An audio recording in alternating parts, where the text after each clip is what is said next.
waziri wa kilimo na mdau muhimu kwa hiyo wa korosho.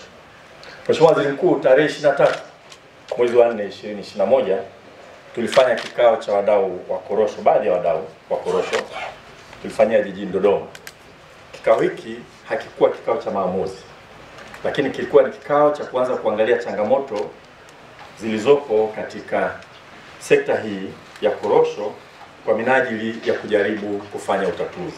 Tumeendelea kufanya vikao kadhaa na nakushukuru sana wewe Mheshimiwa Waziri Mkuu kwamba baada ya kufuatilia jitihada ambazo tunazifanya uliagiza wizara iandae mkutano huu mkubwa zaidi wa wadau wote wa korosho ili kwa pamoja tukae, tujadiliane na kuangalia namna ya kuhakikisha kwamba tuna mafanikio makubwa zaidi katika sekta hii ya korosho, na ulikubali wewe mwenyewe kuja hapa kukifungua kikao hiki na kukiendesha.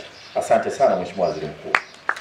Mheshimiwa Waziri Mkuu, kikao hiki ni mwendelezo wa aina hii ya vikao ambao umekuwa ukivifanya nchi nzima kwa mazao mbalimbali. Leo uko huku Lindi nyumbani na ni mbunge wa Lindi, lakini umefanya vikao kama hivi kwenye zao la pamba, umefanya kwenye zao la mkonge, umefanya kwenye zao la chai, umefanya kwenye zao la michikichi na kadhalika.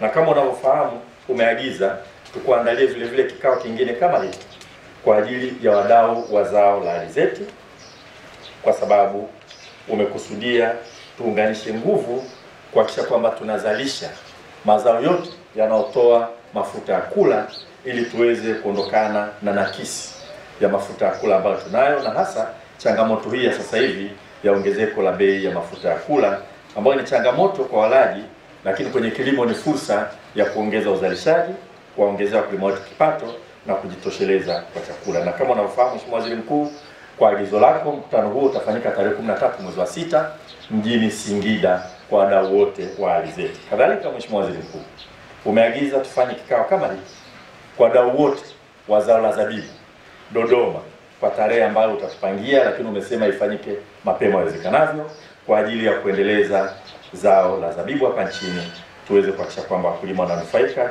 na nchi kwa ujumla inanufaika nayo. Kwa kikao hiki ni sehemu tu ya mkakati wako Mheshimiwa Waziri Mkuu wa kuangalia mazao yote na kusaidiana na wizara yetu na serikali kwa ujumla kuhakikisha kwamba tunatatua changamoto zinazotukabili. Wadau waliokuja kwenye kikao hiki kama waliotambulishwa Mheshimiwa Waziri Mkuu ni pamoja na mawaziri, naibu mawaziri, wakuu wa mikoa, makatibu wakuu, makatibu tawala wa mikoa, wakuu wa wilaya, waheshimiwa wabunge, wadau ambao wamekuja kwa wingi na ukamilifu, viongozi wa Chama cha Mapinduzi ngazi ya mikoa na wilaya, mamea na wenye viti wa halmashauri, wakurugenzi wa wizara na taasisi mbalimbali za serikali, wakurugenzi wa halmashauri, wakuu wa taasisi za sekta binafsi, taasisi za fedha, tena naomba wasimame wote tunawakilisha taasisi za fedha pamoja na pasi. Tuwapigieni makofi. Asanteni sana kwa kuja. Hawa ni wadau Mheshimiwa Waziri Mkuu, na unapo upendeleo maalum asanteni sana kwa sababu kumekuwa na utaratibu ambao unatuwezesha sasa hivi kuagiza pembejeo na kuzigawa kwa utaratibu wa mabenki hao kuingia mkataba na sisi kama ambavyo unafahamu. Na wamefanya hivyo na tuna uhakika tutakwenda vizuri. Kwa hiyo napenda kuwashukuru sana, na Mheshimiwa Waziri Mkuu anafanya hivyo kwa mazao mbalimbali. Watafanya hivyo kwenye pamba na mazao mengine kuhakikisha kwamba pembejeo zinapatikana kwa wakati. Wadau wetu wengine ni vyama vikuu vya ushirika ambao wako hapa. Tunao wakulima, umoja wa wanunuzi wa korosho, umoja wa wabanguaji wakubwa na wadogo, wasambazaji wa pembejeo na viongozi wengine mbalimbali ambao wamekuja katika kikao hiki cha wadau. Mheshimiwa Waziri Mkuu, lengo la vikao hivi ni kutafuta changamoto, ni kutatua changamoto na kujenga mazingira ya kuongeza tija ili kunufaisha wakulima na kuimarisha uchumi wa nchi yetu. Na Mheshimiwa Waziri Mkuu, tuchukue mfano kidogo wa korosho kuangalia umuhimu wa tija. Kwa sasa hivi kwenye zao la korosho, mti mmoja wa korosho unatupa wastani wa kilo 10 mpaka kilo 15 za korosho. Na kwa tija hii ya mti mmoja mmoja, sasa hivi kwa msimu ulioisha tumepata shilingi bilioni 279.8 kwa mwaka. Hiyo ndio tija yetu sasa hivi, kilo 10 mpaka kilo 15. Lakini Mheshimiwa Waziri Mkuu, wataalamu wanatuambia kwamba tukifanya kilimo bora tukitumia pembejeo kikamilifu na kwa mfumo sahihi, mti mmoja unaweza ukatoa kilo 35 za korosho. Kwa hiyo tunatoka kwenye kilo 10, 15 mpaka kilo 35 za korosho. Hilo ni ongezeko kubwa sana la tija ambalo bado hatujalifikia kwa sababu ya changamoto mbalimbali ambazo mkutano huu unakusudia vile vile kujadili na kujaribu kuzitatua.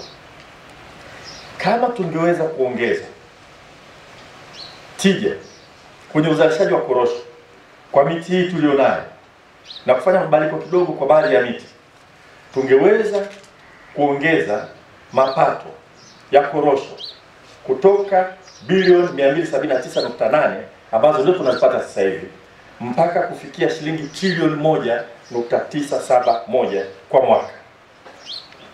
Kwa wakati tunazungumza kuongeza maeneo ya kulima korosho, kuna kazi kubwa sana kuongeza uzalishaji wa korosho kwenye maeneo yale ambayo tayari tunazalisha korosho. Na tutafikia huko tu endapo tutafanya kilimo bora na endapo tutatumia pembejeo kikamilifu na kwa njia sahihi kulingana na maelekezo ya wataalamu. Kwa hiyo kazi kubwa tulionayo mbele yetu, Mheshimiwa Waziri Mkuu, kwenye zao la korosho na mazao mengine yote ni kuongeza tija. Na tunatambua tija sasa hivi ndio changamoto kubwa kwenye kilimo ambayo tusipoweza kupambana nayo tutashindwa hata kupambana na masoko. Kwa sababu tunaenda kuuza kwa mfano, na mfano ambao tunautumia sana kwenye pamba, kwamba kwenye pamba ekari moja tunapata kilo 200 mpaka 250 kwa ekari moja. West Africa kuna nchi zinapata kilo 1000 na wote tunashindana kwenye soko hilo hilo la dunia. Na swala muhimu sana, Mheshimiwa Waziri Mkuu, pamoja na mambo mengine wataalamu wanatuambia, ili kuweza kuhakikisha kwamba tunaongeza tija, ni kuhakikisha kwamba tunapata pembejeo sahihi kwa wakati na tunazitumia kikamilifu. Katika hatua hiyo, Mheshimiwa Waziri Mkuu, tumegawa mabomba ya kupuliza viuatilifu na tunakusudia kugawa kwa AMCOS zote kuhakikisha kwamba tunatumia viuatilifu vizuri. Katika wasilisho litakaloletwa na bodi yetu ya korosho, tutaona jinsi ambavyo matumizi ya pembejeo yanaendana hatua kwa hatua na wingi wa uzalishaji wa pembejeo. Na hivyo kwa hakika, Mheshimiwa Waziri Mkuu na wadau wote, swala kubwa mbele yetu la sasa hivi ni namna ya kupata na kutumia pembejeo hizi kuhakikisha kwamba wakulima wote wanazitumia vizuri ili tuongeze uzalishaji kwa msimu unaokuja.